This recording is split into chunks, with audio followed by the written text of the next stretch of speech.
Hello friends, मेरा नाम doctor आशीष ईश्वरदास अग्रवाल है।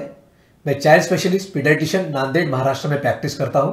मेरा नया video prevention of repeated urinary infection, पेशाब का जो इन्फेक्शन है उससे बचने के लिए आपको क्या करना चाहिए, इसके बारे में डिटेल माहिती आपको हम दे रहे हैं। सबसे इंपॉर्टेंट चीज है drinking of lot of water. अगर आपके बच्चे को या आपको घड़ी घड़ी इन्फेक्शन होता है या आपको फर्स्ट टाइम भी इन्फेक्शन हुआ है तो डेफिनेटली आपको चांसेस है कि आपको घड़ी घड़ी ये प्रॉब्लम क्रिएट हो सकता है। इसके लिए हमें प्रिवेंटिव मेजर्स अब लेना चाहिए। तो सबसे इंपॉर्टेंट है ज़्यादा से ज़्यादा पानी पीजिए। अब 3 लीटर तक पानी पीना चाहिए, जिससे आपके यूरिनरी इन्फेक्शन होने के चांसेस काफ़ी कम हो जाते हैं। इसके अलावा काफ़ी बच्चे स्कूल जो जाते हैं वो यूरिन को रोक देते हैं, क्योंकि स्कूल में इन बिटवीन पीरियड्स यूरिन जाने के लिए वो टीचर्स को बोलने से डरते हैं, और इस वजह से क्या होता है कि उनको रिपीटेडली यूरिन इन्फेक्शन होने के चांसेस होते हैं। अगर आपके ध्यान आता है कि आपका बच्चा स्कूल में यूरिन रोकता है तो आपको ये प्रॉब्लम सॉल्व करने के लिए टीचर से जाके बात करना चाहिए और टीचर से रिक्वेस्ट करना चाहिए, अगर मेरे बच्चे को यूरिन आ रहा है तो आपको प्लीज़ जाने दीजिए, ताकि उसको घड़ी घड़ी बार बार यूरिन इन्फेक्शन ना हो सके। इसके अलावा टाइट अंडरवियर्स या टाइट क्लॉथ्स आपको यूज़ नहीं करना चाहिए अगर आपके बच्चे में यूरिन इन्फेक्शन का प्रॉब्लम है तो। और सबसे इंपॉर्टेंट, छोटे बच्चों में यूरिन इन्फेक्शन का सबसे मेजर इशू है डायपर यूज़। डायपर होने के से क्या होता है कि वहाँ पे गंदगी हो जाती है और वो गंदगी वापस से यूरिनरी ट्रैक में जाकर इन्फेक्शन क्रिएट कर सकती है। पर्टिकुलरली गर्ल्स में देखा जाता है। आजकल हम देखते हैं कि वजाइनल स्किन इन्फेक्शन भी काफ़ी कॉमन हो चुका है, और लड़कों या लड़की दोनों में जो नीचे का जो पार्ट होता है वहाँ पे काफ़ी स्किन इन्फेक्शन होता है, और इस वजह से यूरिन इन्फेक्शन होने के चांसेस काफ़ी बढ़ जा रहे हैं। इसलिए मैं सभी पेरेंट्स से रिक्वेस्ट करता हूँ, डायपर प्लीज़ मत यूज़ कीजिए। आपके पेरेंट्स ने आपके लिए कभी डायपर यूज़ नहीं किया है, आपके ग्रैंड पेरेंट्स ने आपके पेरेंट्स के लिए कभी डायपर यूज़ नहीं किया है, फिर भी हम सब बड़े हो चुके हैं। इसलिए मैं कहना चाहूँगा कि डायपर का यूज़ कम से कम कीजिए। पर्टिकुलरली जब आप बाहर गाँव जाते हैं या ट्रैवल करते हैं तभी डायपर का यूज़ कीजिए, और घर में या रात को सोते वक्त डायपर का यूज़ मत कीजिए। अगर आपके बच्चे को कॉन्स्टिपेशन का प्रॉब्लम है, मतलब अगर आपका बच्चा हार्ड स्टूल पास करता है या 2 या 3 दिन में स्टूल पास करता है, तो जैसे आप ये डायग्राम में देख सकते हैं कि अगर स्टूल जमा हो जाती है नीचे पेट में, तो वो क्या करती है, यूरिनरी ट्रैक पे जो ब्लैडर होता है, जो यूरेथ्रा होता है, उस पर प्रेशर क्रिएट करती है, और इस वजह से यूरिन इन्फेक्शन होने के चांसेस काफ़ी ज़्यादा हो जाते हैं। अगर आपके बच्चे को कॉन्स्टिपेशन और यूरिन इन्फेक्शन है तो आपको कॉन्स्टिपेशन की ट्रीटमेंट करना बहुत ज़रूरी है, ताकि बच्चे को यूरिन इन्फेक्शन ना हो सके। कॉन्स्टिपेशन के ऊपर ऑलरेडी हमने एक वीडियो बना चुके हैं, जो आप हमारे यूट्यूब चैनल डॉक्टर आशीष अग्रवाल पे देख सकते हैं। इसके अलावा एक और बहुत इंपॉर्टेंट कारण है, आप बच्चे की जब स्टूल पास करने के बाद क्लीन करते हैं तो क्लीन करते वक्त आपको ध्यान देना चाहिए कि पीछे से, मतलब संडास की जगह से यूरिन की जगह पे क्लीन नहीं करना चाहिए।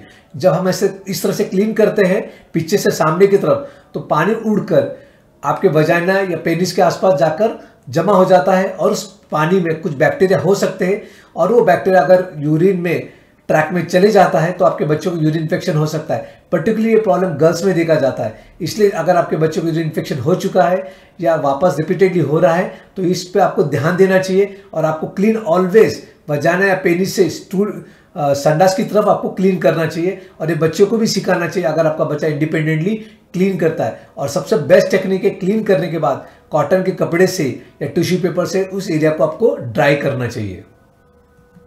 इसके अलावा पाइमोसिस बच्चों में, बॉयज़ में काफ़ी कॉमन कॉज होता है यूरिन इन्फेक्शन के।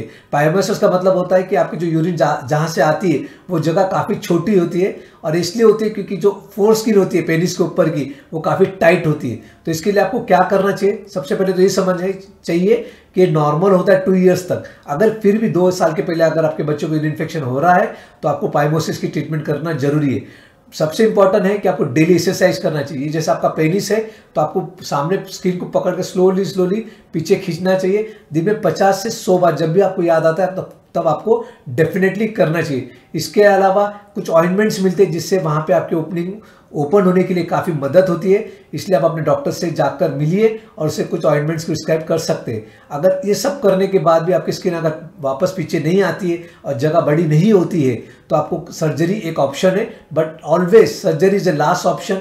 अगर आप एक्सरसाइज करते हैं और ऑइंटमेंट लगाते हैं तो विश्वास कीजिए 100 में से 99 बच्चों का प्रॉब्लम विदाउट सर्जरी सॉल्व हो सकता है। कुछ केमिकल सोप, ज़्यादातर कमर्शियल सोप जो हम टीवी में ऐड देखते उनका पीएच काफ़ी ज़्यादा होता है। अगर आपके बच्चों को यूरिन इन्फेक्शन हो रहा है तो वहाँ के लिए आप अपने डॉक्टर से नया सोप लिखा के लीजिए जिसका पीएच 5.5 हो, ताकि वो एरिया आप क्लीन कर सके। अगर आप सोप लेना नहीं चाहते हैं तो वाटर से क्लीन कीजिए। इसके अलावा सेंटेड पैड्स, पाउडर या डिओड्रेंट स्प्रे वहाँ पे आपको डेफिनेटली यूज़ नहीं करना चाहिए। अगर आपके बच्चों को यूरिन इन्फेक्शन नहीं भी हो तो भी डेफिनेटली वहाँ यूज़ नहीं करना चाहिए। इसके अलावा यूरिन इन्फेक्शन के लिए हम कुछ एक्चुअली फूड्स भी बहुत इंपॉर्टेंट रोल प्ले करते हैं। अगर आप दही खाते हैं या प्रोबायोटिक्स लेते हैं तो आपके बच्चों को यूरिन इन्फेक्शन होने के चांसेस काफ़ी कम होते हैं। इसके अलावा हमें कॉफ़ी अवॉइड करना चाहिए, कोल्ड ड्रिंक्स अवॉइड करना चाहिए, चॉकलेट्स अवॉइड करना चाहिए, साइट्रस फूड अवॉइड करना चाहिए, सोडा अवॉइड करना चाहिए अगर आपके बच्चों को यूरिन इन्फेक्शन रिपीटेडली होता है तो।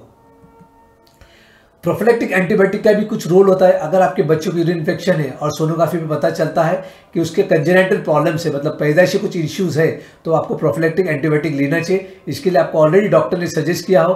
अगर आपके डॉक्टर ने सजेस्ट किया तो मैं यहाँ कहना चाहूँगा कि प्लीज़ उसको बंद मत कीजिए और जैसे डॉक्टर कह रहा है उसको आप कंटिन्यू कीजिए ताकि आपके बच्चे की किडनी को हम बचा सकें।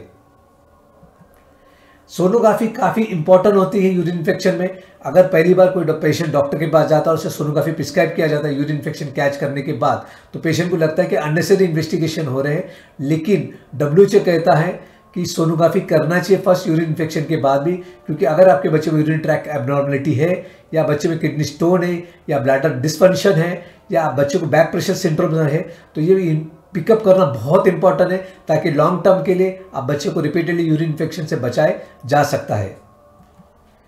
ये फ्रेंड्स आपको वीडियो डेफिनेटली पसंद आएगा। अगर आपको पसंद आया तो आप प्लीज़ इसको शेयर कीजिए और लाइक कीजिए और प्लीज़ कमेंट बॉक्स में लिख के बताइए कि और कौन से टॉपिक पे आपको नए वीडियोस चाहिए और इस वीडियो में आपको और कुछ क्वेश्चन पूछना है ये टॉपिक से रिलेटेड, डेफिनेटली कमेंट बॉक्स में लिखिए।